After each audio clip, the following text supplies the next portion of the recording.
I kind of got a message on LinkedIn from a company in Australia wanting to know if I want to apply for a position here, and applied for the visa, or actually submitted the visa in December 2020 and was granted in January 2021. So then I finished up in the UAE and flew over to Australia in June this year.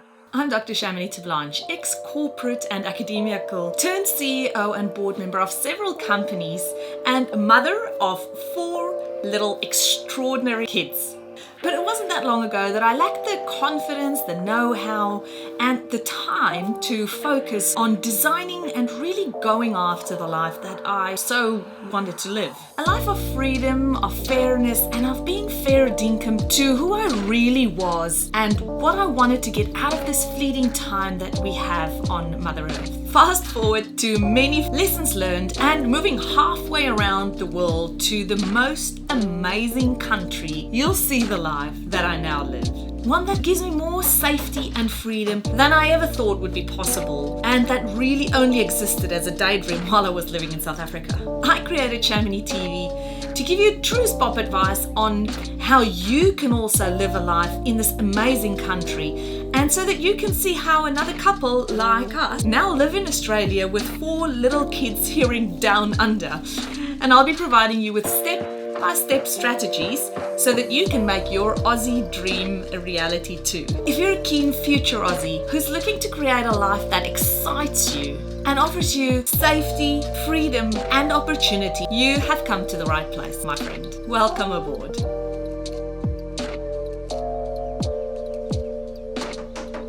Hi, Leandri. It's so nice to see you all the way from beautiful Noosa. Oh, goodness. I am so jealous. How are you? I'm very good, thanks. How are you? I'm well, thank you. And Noosa, you got to tell us, how did you land in Noosa? Because that's probably the place in Australia that most people want to live in. I do feel very fortunate. Yes, I actually, when I came over, I was supposed to come here, and then work-wise, I had to go up to Mackay for a couple of months. So when I was finally able to come down here, I was so happy because it's just so beautiful. Yeah, it is. And so when did you come to Australia? Tell us about your journey. How did you, how, what went through your mind? How all of that work? So I was working in the UAE in Abu Dhabi, and I kind of got a message on LinkedIn from a company in Australia wanting to know if I want to apply for a position here.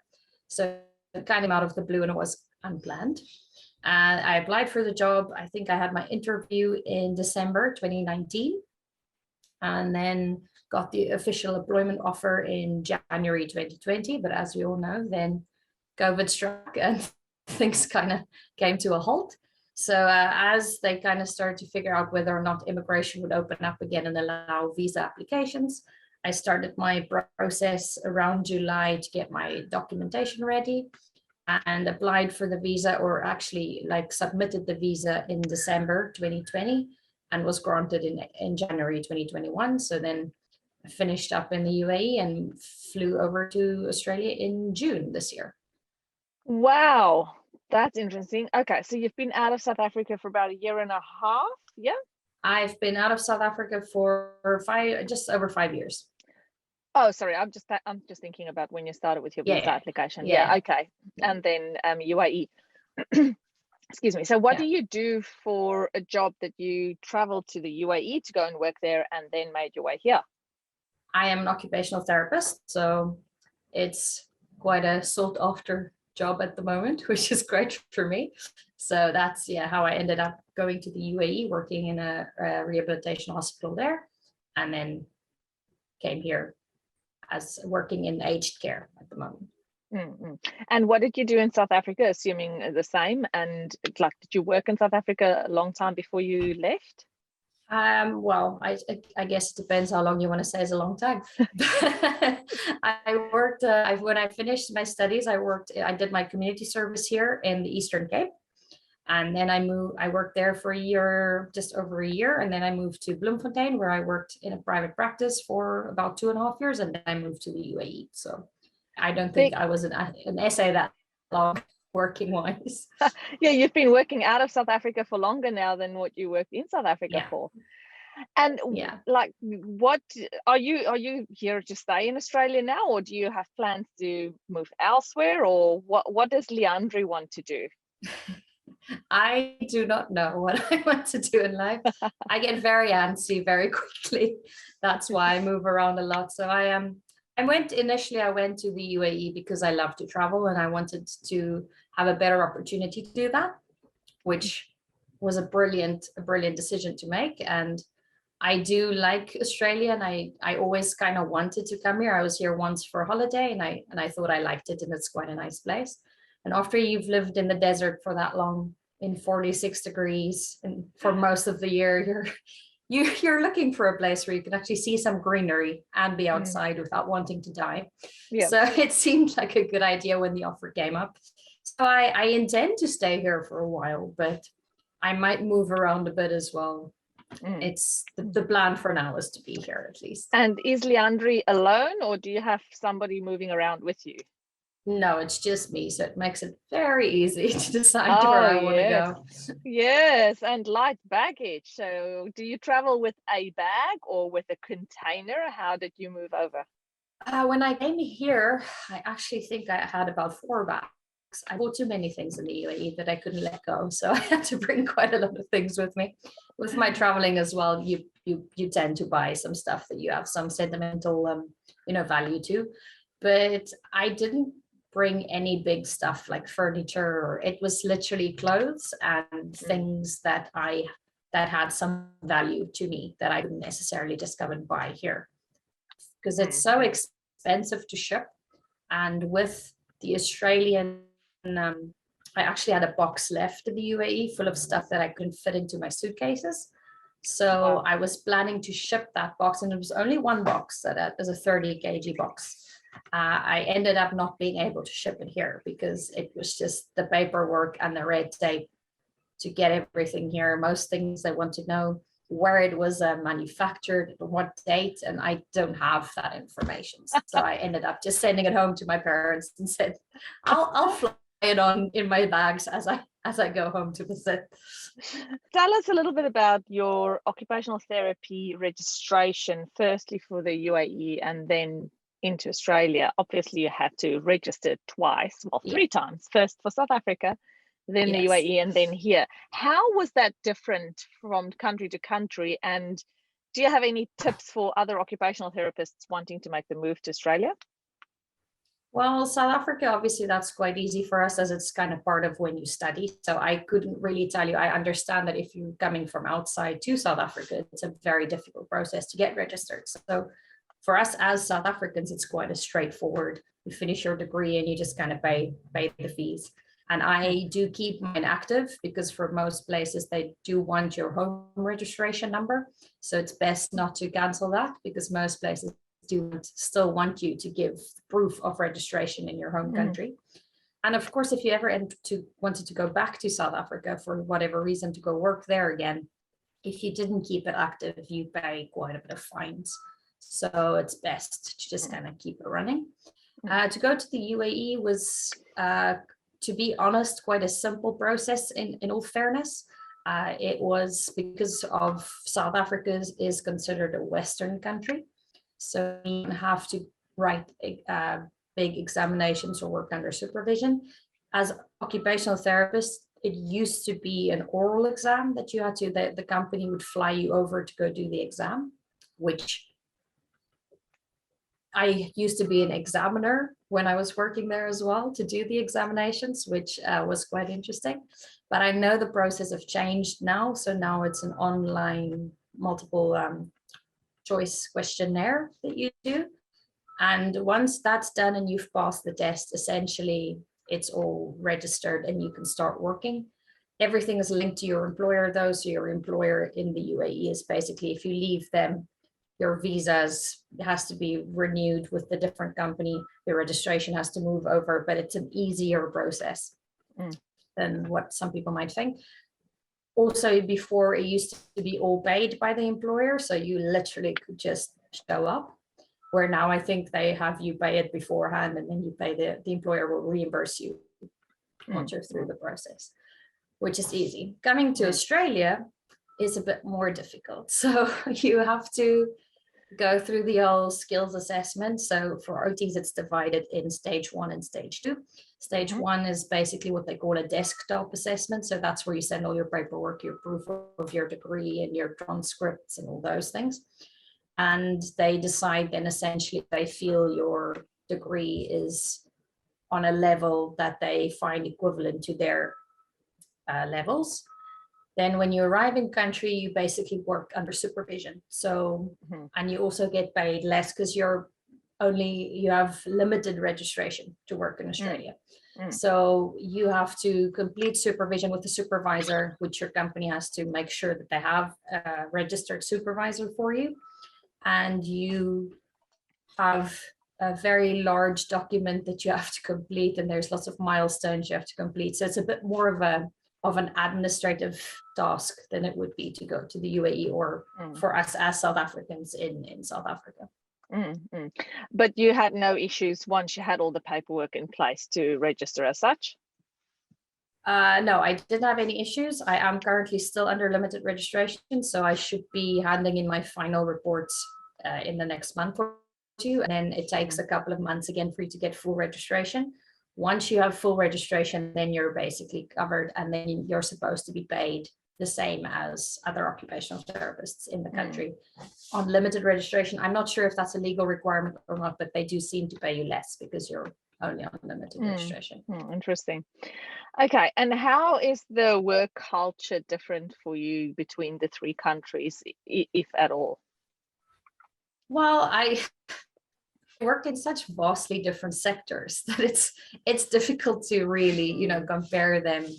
I worked in government and private in South Africa. I worked in private but long-term rehabilitation, which is not something we have in South Africa to that extent I was working in, and not a common area for occupational therapists to work in at all.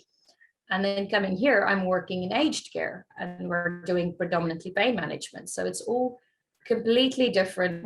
And I feel that the last 2 sections I've worked in was not at all a standard occupational therapy area. Working wise, like, there's a lot of politics everywhere, unfortunately, and especially in healthcare, it's just part of it. So I think a lot of people move to other countries thinking, oh, it's all going to be so much better.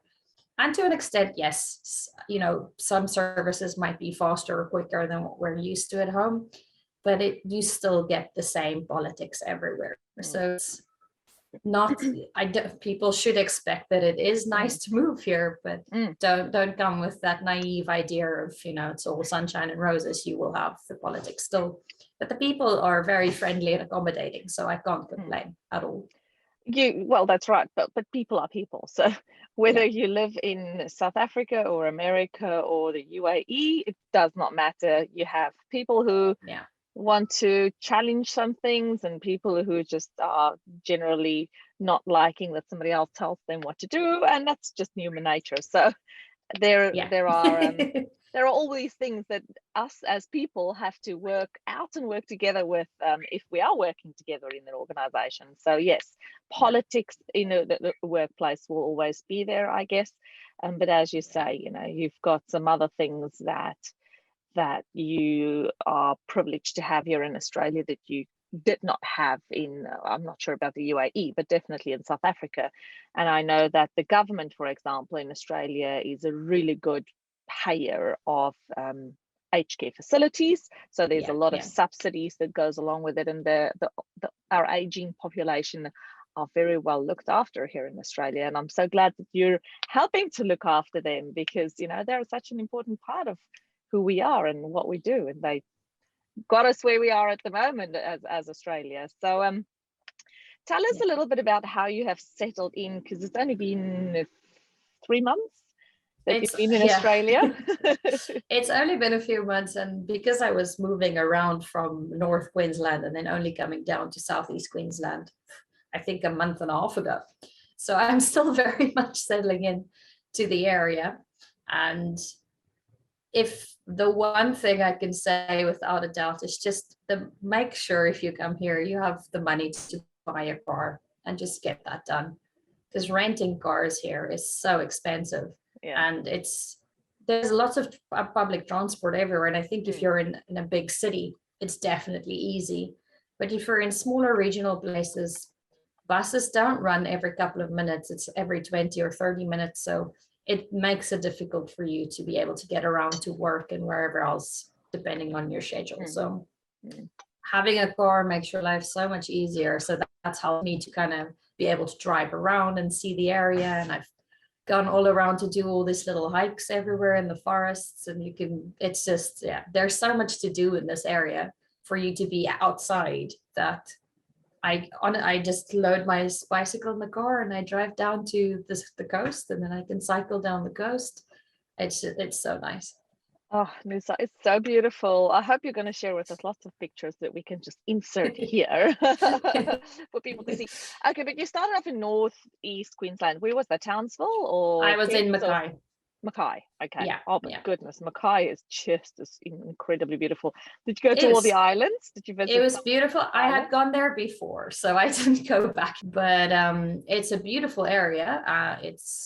I saw whales up there, which, you know, unless you live in the south of South Africa, I never had lived close enough to the ocean to be able to see the whales when it's whale time. So that was quite nice. After work, just drive up. I lived all of a 5-minute walk from the beach. So just go up there and watch the whales go by. It's so nice. It's a much quieter area, and it is vastly different from Southeast Queensland, even the people. It was the strangest thing for me when I started there. Like when I would go exercising in the street or whatever, everyone you walk past or you run past will greet you. Where I don't remember that happening in SA. Maybe it did. I don't remember it, but they're all very friendly and very helpful. And there was lots of South Africans that I had kind of connected with on Facebook that wanted to offer me accommodation and, you know, places to go, and gave me lots of advice of how I go walk there and go see this. And so it's a really good community if you find people around Facebook to kind of guide you along. Yes, yeah, and you got to keep, you know, reaching out to other people. People don't just know that you exist in Australia. You need to find ways of letting people know, hi, I'm new, you know, my name is Shamini, and please can you be my friend? It is a bit strange as adults because you don't really know what you're supposed to do. I mean, we are not used to finding friends. You do that as a kid in school. And if you don't meet people through work, you're kind of in the middle of, I don't really know where to go. It's easier these days to find a date than to find a friend because there are so many dating websites. Yes, probably it is. And tell me a little bit about how you like the Australian cuisine, or are you like, is there any specific foods in Australia that you enjoy, or do you try and have more South African food all the time? I think living outside of South Africa already before I came here, my diet had changed a bit anyway. The UAE was very Americanized, so we did eat a lot of more American foods. And I kind of find it the same here. I can't say that I've necessarily found an Australian dish that I thought was amazing. Barbecue. I've actually not had a single barbecue. That's the saddest part. Wow. I haven't gotten to that yet. But it is definitely so similar to South Africa anyway. I can't say that I've gotten here and gone, oh, I really miss this or I really miss that. Are you on a PR now, or are you still on a work visa? So I came over on the 482, which is the temporary skilled visa. So you have the visa for 4 years, and then if you're on the right lists, then you can get, I'm not sure how that works, so I don't want to pretend like I know. But if you're on the right, I think if you're on the medium term list, then you have a direct entry into a PR visa through your employer, just the 186 direct entry visa. So there's some confusion to me over when you can apply for PR. I am actually at the moment doing my own independent visa. So I am in the process of applying for a PR visa independent from an employer. And how far into the process are you with applying? Well, it's literally now doing the same paperwork I did a couple of months ago. So you've just got copies of everything. Most things, yes. Fun fact for people that want to move here and have PR, they want at least 8 years worth of payslips. So please try and find your payslips. Oh my goodness. That's a long time to try and find payslips and your work contracts, IRP5s or tax returns, anything to prove that you've been in skilled employment for the last 8 years they need. So that's a good thing to keep and not throw away. I threw a bunch of it away moving here from the UAE because I didn't want to carry all those extra papers with me. Now I don't have them. So now I have to try and find a different way to get them. Oh. So that's quite a mission. But especially if you've done to come over on the work visa, you've gotten the academic transcripts and stuff from the university, and you've gotten the police clearances, which if the process is quick enough, you don't have to redo them, but it depends how long it takes before they invite you anyway. But yeah, I should be able to hand in the invitation or the application for an invitation within the next month or so. Okay, that's awesome. Wow. And then it's sit and wait. Then you sit and wait. It's apparently a bit easier if you're unsure. That kind of counts a bit in your favor in some cases. So it might help you to get an invitation earlier, but not necessarily. It's a very luck of the draw, I think, type of scenario to be in. So I know there's people that's been waiting 2 years to get an invite. So it could be a long process, but I figured let's start. Have you done the English test? I did it before. Okay. And I have enough points to be able to do the PR application, but they kind of suggested that I can redo the English test to get a higher mark, because as everyone would know with IELTS, they always mark you down on writing. Yeah, so lots of fun. Literally, I got 9 for everything else except for writing, and you have to have, I think, 8.5 or 8 or something for each section. So just because of that, I can either leave it like that and take my chances, or I can rewrite. So I'm going to rewrite the Pearson test because it seems to be a bit easier to get your higher scores as it's a bit more objectively marked than the IELTS. Than the IELTS. That, yeah, I know some industries don't accept Pearson necessarily. Yes. But it's great that for visa purposes, you're allowed for, I think, the immigration department, but for skills assessments, it's sometimes a bit different. I actually spoke to a friend of mine. She's British, and she used to be a moderator for IELTS. And she herself said, it makes no sense. It's not a logical test, and it's not testing your English. And she, as an English person, wouldn't pass the writing part either, because no one writes like that. So I found that quite interesting. So yeah, if you don't have to do it. You mean you don't speak like the Queen? No. I keep getting asked if I'm Irish. So clearly I'm doing something weird. But yeah, not the Queen. You do have a slightly different accent. It's not the typical South African accent. I have a very weird accent. I don't know where it's from. I worked with an Irish guy in the UAE for 5 years, so I don't know if maybe I picked up some Irish from there. Maybe. It's usually Irish or American. They come in with a lot of confidence, like, "Oh, which state are you from?" And I'm like, "No, Utah. No, no state for me." Yeah. So, and you have to. Unfortunately, I hate the fact that you have to kind of. I don't want to be one of those pretentious people who tries to speak to like an Australian, because I live in Australia now. But you have to kind of change some of the words, because especially the older folks working in aged care, they just don't understand some words. And so, you are in the midst of it, because we used to live in Brisbane as well, and we have found that they speak Australian nowhere more traditionally, and I say Australian because it's not just normal English, than over in Queensland. Oh my goodness. Yeah. I have spoken to people in Queensland where I was literally like, huh? It's like, are you speaking English? Like, I just could not understand these people. And one of the best things that they say is they don't say Australia. They start with the S, so they cut off the O. So it starts with Australia. We live in Australia. It is very strange. Just the slang as getting used to, because it took me a long time to get used to dinner being lunch and tea being dinner. That took me a while. I mean, really, somebody said to me, because you work. They're going to come to us for tea, and I'm like, tea. Okay. But they said 7 o'clock at night, and I said to Carl, I don't know what these people do, but we don't usually have tea at 7. But we'll give them tea at 7, and clearly these people expected more, but we just had tea and coffee, and I'm like, oh.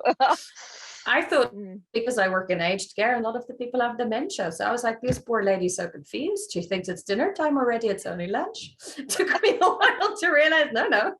That's the way they speak here. So there's lots of little tiny small things that you need to pick up as you go, because you would get quite confused if you don't get to them. Oh, but it must be such a beautiful environment working with the old people, because I'm sure you've got stories to tell that's maybe not always appropriate for this channel. No.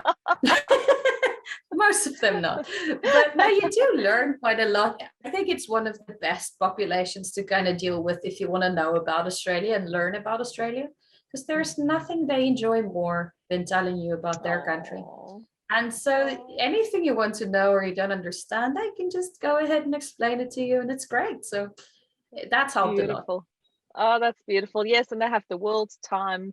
They feel it takes 3 hours to talk. Then we'll sit, Leandri, we'll just sit and talk a bit more, and let's pour another cuppa. A cuppa. Granted, I hear the same stories weekly, but at least maybe you should also start forgetting. I just pretend that I do. I just seem very interested each time. Oh, you're in the right industry then. Well done. Oh, that's beautiful. Thank you so much for sharing your story with us. It's been lovely to hear how you've settled into Noosa. I'm still so jealous. One day I'll also be able to live in Noosa. Maybe. Good luck to you. That's I'm living in an Airbnb at the moment because there's just nothing available to rent, and the stuff that is available is so expensive that it's just not possible at the moment. Yeah, it's the same problem we have all around Australia. Accommodation has skyrocketed since COVID has started, and there we were, all of us thinking at the beginning of COVID, nobody is going to have money to buy houses or pay their rent or do it. We're in a situation where most Australians have more money now than they've had in many years. They are just cashed up. They don't know what to do with all their money because they're not spending it on overseas travels. And now they're buying houses and they're renovating, and we're still getting a lot of overseas people coming in the country. And because of a lack of goods that was delivered to Australia as to the rest of the world in the middle of COVID, there's this backlog of items that cannot reach, let's say, the builders for whatever things they might be using. So building new houses are also very much drawn out, and it's backed slowly, and it's backed up process. So if you have accommodation, hang on to it, essentially, is what we're saying, or buy a motorhome or build one or something or other. I said from the start, I'm just going to buy a tent. I'm just going to go live in a tent. There's so many caravan parks around. Exactly. And in Noosa, it's beautiful weather. It's a beautiful place. You'll just be cool like the locals. Yes, there's too many lizards and things around. I don't know if I would enjoy the tent that much for a longer period of time, but for short periods I'll do the tent. Get a tree house. Oh dear, that might be even worse. You might get all the tree snakes in. And the bats here are ginormous, so that's the other problem in the trees. That's true, and they're called flying foxes because they're that big. Oh yes, I can hear them fly over my house at night. It's massive. They're ginormous. It's fantastic. I love them. I know a lot of people are very scared of them, but I just think they're really beautiful. I'm an animal lover, so insects, animals, I don't kill. The only thing I kill, mosquitoes, flies, and what else? That's about it. Fair enough. Not really much more than that. That's about, because I hate mozzies and flies. So I have lots to kill because there's lots of mozzies and flies in Australia. Yes, I look like I've been in a battlefield because I just have mosquito bites all over because there's a pool right out front of my house. That's the other one. Midges. Have you learned about midges yet? Do you know what's a midgie, a sand fly? Oh yes, I've got a couple of those bites too. Those are probably the worst thing ever, because at least with a mozzie you can see it. A midgie is so small, you can't even, like, normal eyes don't usually see it, and they come out at the same time as mosquitoes. And I had the worst itch from midgie bites ever in Mackay or Early Beach. It was one of the two. Early Beach. Oh my goodness, they just I'm starting to speech as I'm talking to you. I'm like, yes. And it hung around for at least 2 weeks, those midgie bites. It was horrible. But anyway, it's still a beautiful country. Don't let the midges put you off. No, you can just bring your own peaceful sleep. That's fine. You'll be good. Right. Yes. Be clever and use repellent. Yes. Yeah. Leandri, thanks so much for sharing your story. It was absolutely fabulous having a chat to you, and we hope that we can talk to you again in another couple of years' time and see that how you've settled into this country even more so. Perfect. Thank you so much for having me. It's my pleasure. Talk soon. Bye. See ya. Bye. All right. So thank you so much for joining me today. If you had fun, please remember to hit that subscribe button, and then it'll make sure that you never miss a thing. I'll see you same time and same place next week. Bye for now.